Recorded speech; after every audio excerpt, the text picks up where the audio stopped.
TSM sebagaimana telah dipertimbangkan dalam paragraf 3.1 di atas. Penting bagi Mahkamah untuk menegaskan bahwa dengan berwenangnya Mahkamah untuk masuk ke dalam nilai lebih dalam proses penyelenggaraan pemilu tidak berarti lantas menegasikan segala proses penyelesaian sengketa yang dimiliki oleh lembaga-lembaga lain di luar Mahkamah sebagaimana telah ditentukan dalam Undang-Undang Pemilu. Terhadap penyelesaian pelanggaran administrasi pemilu yang terjadi secara TSM terhadap tata cara, prosedur, atau mekanisme yang berkaitan dengan administrasi pelaksanaan pemilu dalam setiap tahapan penyelenggaraan pemilu adalah merupakan kewenangan Bawaslu, PD pasal 460 ayat 1, Jungto pasal 463 ayat 1 Undang-Undang Pemilu. Dalam konteks ini, Mahkamah bukan dalam posisi untuk memberikan penilaian terhadap proses penyelesaian yang telah dilakukan oleh Bawaslu, melainkan memastikan bahwa Bawaslu telah melaksanakan kewenangan dan bertindak dengan tepat sesuai dengan azas dan hukum pemilu yang berlaku. Proses penyelesaian sengketa yang dilakukan oleh Bawaslu menjadi sebuah database pengawasan sekaligus sebagai rekam jejak perolehan suara masing-masing pasangan calon yang sewaktu-waktu dapat dibuka kembali untuk menjadi rujukan dalam persidangan PHPU di Mahkamah. Berdasarkan hal tersebut, meskipun Mahkamah tidak terikat pada hasil pelaksanaan kewenangan Bawaslu, akan tetapi momentum pelaporan pelanggaran administrasi dan proses pemilu secara TSM kepada Bawaslu menjadi hal yang penting dalam penyelesaian sengketa tentang hasil perolehan suara.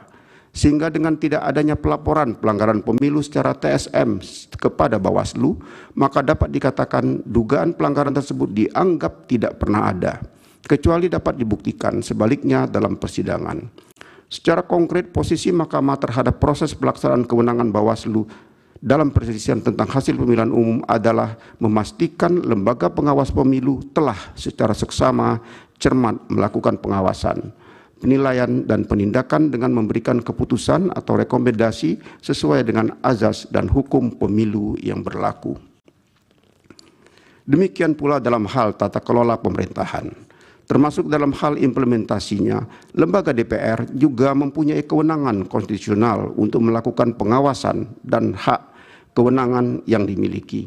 Melekat sepanjang periodisasi jabatan DPR yaitu 5 tahun, baik terkait dengan fungsi eksekutif maupun terkait dengan hal-hal yang berhubungan dengan pelaksanaan pemilu.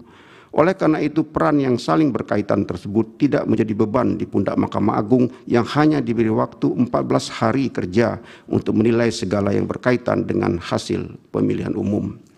Bahwa selanjutnya Mahkamah juga perlu menegaskan terkait kewenangan Mahkamah dalam mengadili pelanggaran berkenaan dengan proses pemilu. Khususnya dalam hal ini pelanggaran yang bersifat TSM adalah mengenai keterkaitan dan keterpenuhan masing-masing unsur pelanggaran pemilu yang bersifat TSM.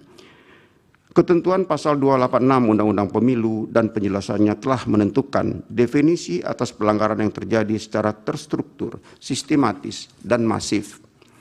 Pelanggaran terstruktur merujuk pada kecurangan yang dilakukan oleh aparat struktural, baik aparat pemerintah maupun penyelenggara pemilihan secara kolektif atau secara bersama-sama. Sedangkan pelanggaran sistematis merupakan pelanggaran yang direncanakan secara matang, tersusun, bahkan sangat rapi. Dan pelanggaran masif adalah dampak pelanggaran yang sangat luas pengaruhnya terhadap hasil pemilihan, bukan hanya sebagian.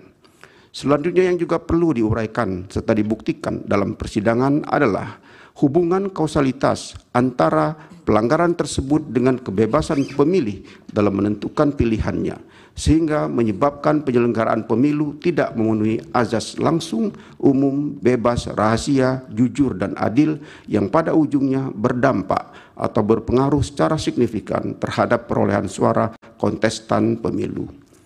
Bahwa terhadap dalil-dalil permohonan terkait dengan pengangkatan pejabat kepala daerah dan perannya menggerakkan struktur di bawahnya untuk pemenangan pasangan calon nomor urut 2, termohon menyampaikan jawaban dan seterusnya telah dianggap diucapkan. Pihak terkait pun memberikan keterangannya dan seterusnya dianggap pula telah diucapkan. Bahwa menurut pemohon terdapat hubungan yang erat antara penunjukan penjabat kepala daerah dengan dugaan kecurangan pemilu sebagai berikut. Bahwa menurut pemohon penunjukan penjabat kepala daerah yang didasari oleh peraturan pelaksana berupa Permendagri nomor 4 tahun 2023 tidak memenuhi indikator yang ditentukan dalam putusan Mahkamah Konstitusi nomor dan seterusnya dianggap telah diucapkan.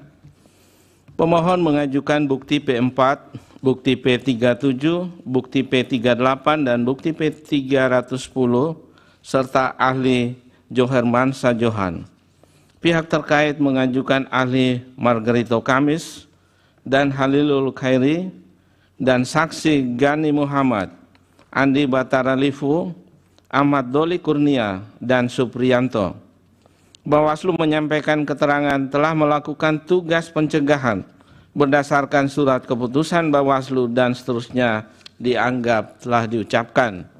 Bawaslu mengajukan bukti PK3 dan bukti PK4. Bahwa setelah Mahkamah memeriksa secara saksama dalil pemohon, jawaban termohon, keterangan pihak terkait, bukti-bukti surat atau tulisan yang diajukan pemohon dan pihak terkait, serta saksi dan ahli yang diajukan oleh pemohon dan pihak terkait, keterangan Bawaslu, serta bukti-bukti yang diajukan, dan fakta yang